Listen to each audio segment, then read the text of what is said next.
With me today are several different items from Cotswold Aquarius, which is a brand that's been around ever so slightly since before I was around, which is back in 1993, the inception of Cotswold Aquarius. And for those of you that have heard of the brand, you'll know that this long-lasting hard-wearing kit that's built in Britain, and this stayed the same as it is today. It's still built in Britain and still built to last. I've got some people that I know that have got some Cotswold Aquarius stuff that have been there in their range for 15, 20 years, still going strong. So that's just proof and testament to how strong these items are. And also, if you check out their website and go onto the reviews, it's just awash with loads of people saying exactly the same thing. So when you look at these items, you hear the Cotswold Aquarius name, know that it's built in Britain and it's built to last. And the three items I've got with me today are the Vulpine Rucksack, the Vulpine Quiver, and also a 2 to 3 rod Trident rod bag. There's also a 4 to 5 rod available in this, and all of the items with me today are in their woodland camo, but they are also available in the olive green, all of which are available direct from the Cotswold Aquarius website.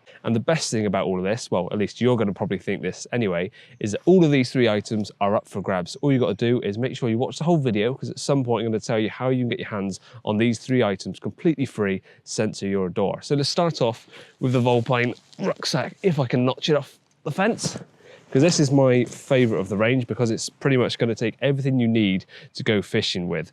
As you saw, this is the woodland camo that they've got throughout the whole range.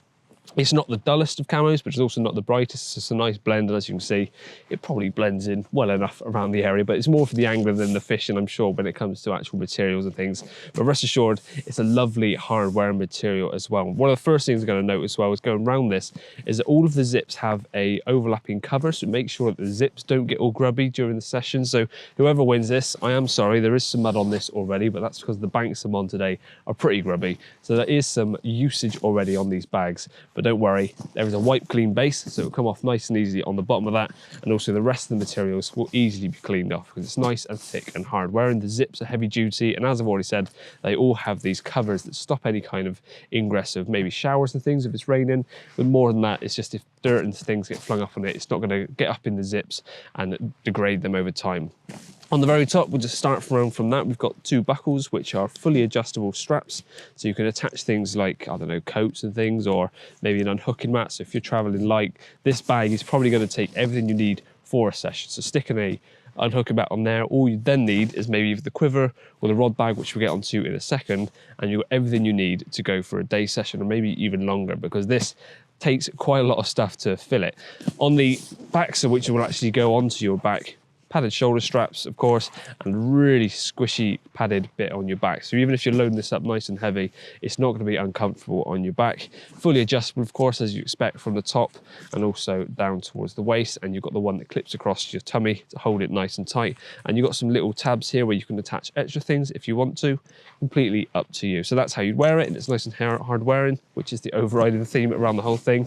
And then we move on to the actual pockets. On one side, we've got two identical size pockets, but they're slightly smaller than the rest around the bag.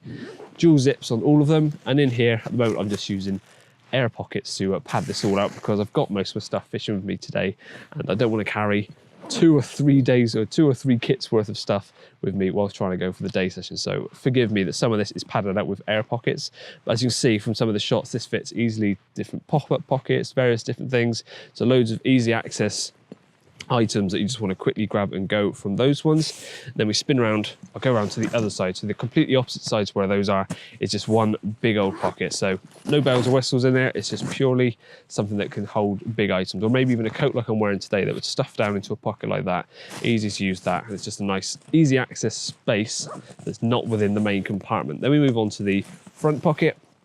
Now this one does have a little bit extra going on in it, because if I undip it on both sides and fold it out, you'll see that on the actual flap itself, there's a mesh pocket. So for quick access things, maybe your phone, your wallet, or tabs and things like that that are in the front, that's where you could keep things like that. If I take out these things, you'll see that in there are several different pockets for bank sticks and things like that. So if you're putting your bite alarms in here, it should keep them nice and secure. Well, it will keep them nice and secure. We have to take the heads off because there isn't much room at the top of those bank stick holders, but it will hold up to 5 bank sticks. Should have counted that before I stopped the video. 5 banks are there, and then a larger pocket here for larger items. And of course, it's just a big space as well, so you can put several other things in there. If you stop rustling it while I'm talking. If you want to put several other items in there, you can do, but the fact it's got those pockets for bank sticks, that's probably what it's geared up to be used for. So zip that back up, and we'll move on to the central compartment, which again, the zip is covered by one of these flaps, which goes all the way around, and dual zips, which I've left on that side. Open this up, and this is where obviously you've got your main bulk of space. No air pockets in this one, but actually two heavy duty dust sheets from doing some DIY at home just to pad it out. So there's your bulk of space, which you can chuck all sorts in there. You could even probably put a bucket in there if you wanted to with your bait, but you've also got two different pockets on the inside of this one. I don't know, would easily hold 3 or 4 pop-up pots, maybe smaller ones, or 2 or 3 bigger ones. And then you've also got a big kangaroo pouch type pocket on the very back of this inside, which is just the other side of where you'd have it against your back. And on the top of the lid is another zipped mesh pocket. So everywhere you look on this bag, there's somewhere that holds things, whether it's big or small, keep them in situ, in transit, and easy to grab when you're actually fishing. So I think this is your grab and go bag for those you do in a day session. It would hold your bite alarms and buzz bars, hold your pop-up pots, hold a bucket of bait and other things in there, a coat in here, strap your own hook mat to the top. This really is an all-rounder bag. I'm going to put that over there on the dust sheets and move on to the Vulpine quiver, which is this one. Now this is what I think will go perfectly hand in hand with the Vulpine rucksack we've just gone through, because as I've said, that would hold everything you need bar your rods and your net, which is where this would come in, because you can put up to 3 rods on one side. There's some Velcro tabs at the very top which secure the rods in place, and the butts of your rods will fit into the little pockets at the very bottom. This is then held in place even more securely with a padded handle which buckles into place like so, and that is one side pretty much complete. Spin it around, we've then got some extra pockets. So there's one here which goes up to, well, to the very top of the quiver, where there's another buckled strap with a Velcro. So you could theoretically put another rod in there, or alternatively a net handle, things like that. This side is completely up to you what you put in it. There's a smaller foot pocket here, slightly larger one here, a Velcro pocket, and then an even bigger pocket. So if you're taking slings, nets, maybe even a small brolly, something like that on a session, it should fit within this quiver, but it weighs next to nothing. During the session, when your rods are off of it, that packs away nice and small, so it's not weighing you down. So it's much more stripped back on, say, something like the 2 to 3 rod Trident. Now this is also available as a 4 to 5 rod, but this is the 2 to 3 rod. And as you can see, it's a lot more bulky than the quiver, but it's a bit more heavy duty. Starting with the outside, same as with the quiver, you've got a padded shoulder strap and also a padded handle, which is really thick padding, I must say. It's probably some of the thickest padding I've seen on a rod bag or rod holdall like this. You've then got a pocket down the spine of the rod bag, which at the moment I've just got a landing net pole in. This has 2 different functions. It's a perfectly dedicated pocket for a landing net hole, but it also gives the rigidity when you take everything else out of it. You can have a landing net pole in there, and that will give it a bit more rigidity on the spine. Now if we spin it round slightly more, we've got 2 pockets on the outside, one slightly taller than the other.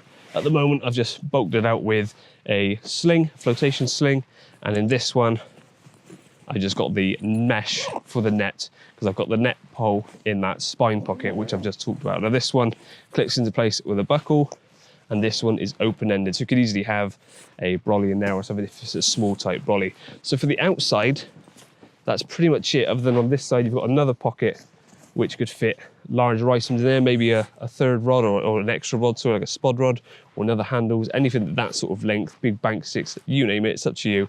Because you just secure it in place with an adjustable buckled strap at the top here. But moving on to the inside, which is the main thing of a rod holdall, is how it protects your rods. Now to start with, you've got dual zips, so this front flap can be zipped down one side just to access things that way, or you can zip it all the way down and fold this whole flap forward so it's all completely open.